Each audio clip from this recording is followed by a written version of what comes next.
Jose Ramirez taking on Rances Barthelemy as we take a look at the tail of the tape. You see Ramirez enjoying a slight reach advantage in this contest. Ramirez in fighter meetings told us, hey, I'm a little bit longer and rangier than people give me credit for. You see the rangy Rances Barthelemy lagging behind in that reach category. Still 5'10", the 38-year-old Rances Barthelemy looking to spring the upset. It can be real tricky going from lefty to righty, but you know, a lot of fighters do that and don't do it successfully. He does it successfully and sometimes fights out of the southpaw stance better. Well, his reference point, Chris Mannix, is one that the three of us were talking about throughout the week. He says he wants to be the 2019 Jose Ramirez, the one that fought Mo Hooker. Yeah, and that's a guy that threw a lot of punches, went to the body a lot, invested. Again. See a low blow there from Barthelemy. Are you okay? And for Ramirez, You need a second? No? he takes a break here. As for Ramirez, it's all about activity with him. You know, he looks back on those years. He was fighting 2 or 3 times a year. He's fought twice since that 2021 loss to Josh Taylor. That's been the most frustrating thing for Ramirez. Barthelemy's nose already bloody. Ooh, left hand there for Barthelemy, and Ramirez goes down. Barthelemy does not stop punching. Hey, I got it. Listen, relax. No knockdown, push. That should be a knockdown. You push him, so listen to me. And you punched him when he was on the ground twice. No punching when he's on the ground. While standing in that corner. You okay? So my interpretation of that sequence was clean knockdown for Rances Barthelemy. He labeled Jose Ramirez with a straight left hand that shook him and led to him going down, and then followed up with multiple illegal headshots. So my interpretation was should have been a knockdown and probably should have been a 1-point penalty for the illegal shots. A chaotic round 3. Jose Ramirez definitely impacted by that left hand from Barthelemy, but he is coming out charging right now in the closing minute of round 3. And that's the shot that I told you will be open for Barthelemy. It's that left hand from that southpaw stance. We have seen Ramirez down before in that Josh Taylor fight, and there were with left hands, a straight left hand and a left uppercut. There's that same shot! Barthelemy catches Ramirez again! Ramirez is holding on! Kid Blast looking for a shocker here in Fresno! Wow! There's that straight left hand again from Barthelemy. And Sergio, we saw it last week. There it is again! Hard left hand from Barthelemy, and another one! Ramirez backed up against the ropes! Barthelemy is gonna have that left hand there all day. Ramirez does not move his head.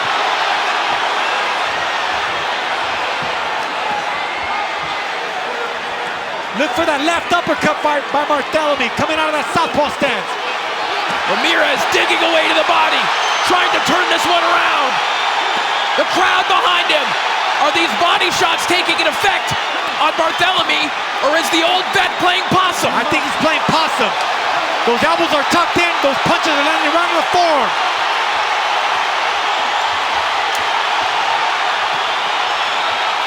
Possum or not, the crowd is loving this. Ramirez looks for an uppercut on the inside. Haven't seen the combination punching from Barthelemy quite yet. As we take a look at the power punch numbers through round 7, look at the accuracy from Barthelemy, 51%. He's picking them well, but Jose Ramirez is just throwing more of them, and as a result is landing more of them. And that's what we expected, you know.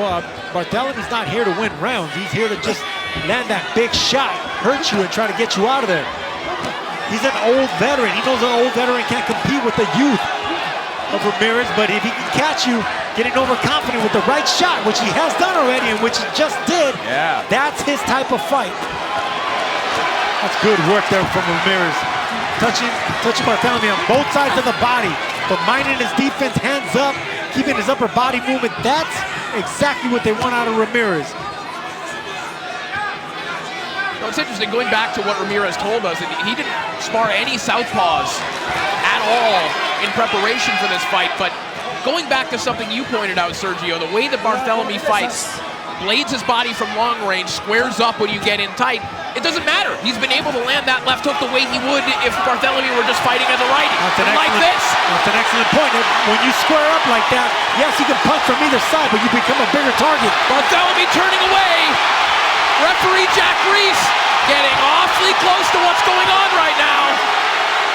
Nothing really landing, but nothing really coming back from Barthelemy.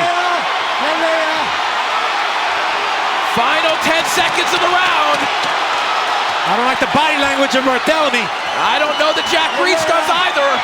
Stop. It's over. Get up here. Come up here. Final minute of this contest. The feet are stomping here at the Save Mart Center. An electric atmosphere. And a fight that has given us chaos, it has given us drama.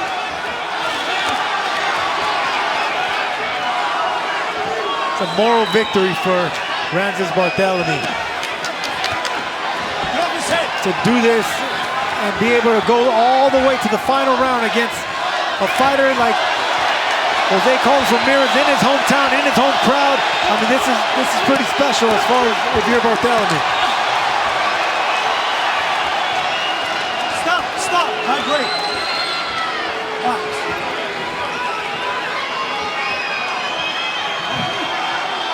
Final 10 seconds of this contest. Barthelemy counters once more with that left hand.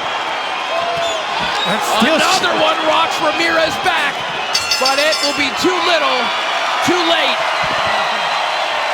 A valiant effort from the old warrior, Rances Barthelemy. After 12 rounds of action, we now go to the judges' scorecards.